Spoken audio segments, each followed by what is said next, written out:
I mean, so if you understand the sciences as a set of discoveries of the stable equilibria at each scale of abstraction, like physics, chemistry, biochemistry, all the way up, then you would understand that the equilibrium between in any given situation produces a stable state, and the more complex the set of stable states, the more stable states that emerge, which is why we go from the simple physical universe to the quantum, to the elemental, to the chemical, to the biological, and all the way up to advanced life and to you and I talk.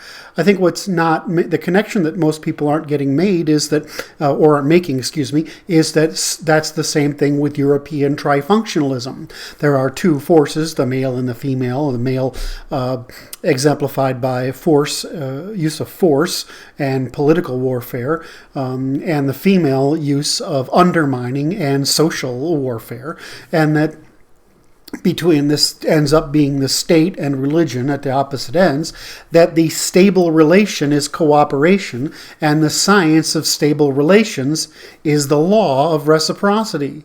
It's not a question open to sort of fluffy interpretation. I mean, that's just the science. It has to be that way, and that's why the reciprocity is not only logically but logically consistent and explanatory. It's not only explanatory; it's logically consistent, but it's also empirically consistent. And that international law has to be by reciprocity. There's no other means.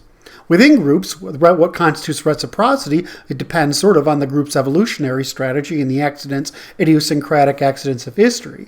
But decidability is universal. In other words, there are no conditions under which reciprocity is not the means of deciding differences in opinion, or differences in value.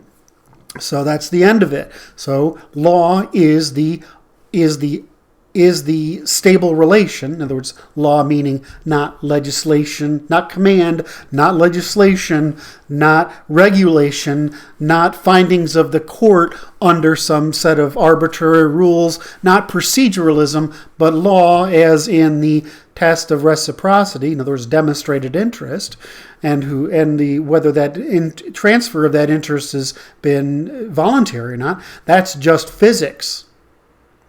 And the rest of human experience is just the debits and credits we work with each other in order to cooperate at large scales across time. Thank you. I'm Kurt Doolittle for the Propertarian Institute.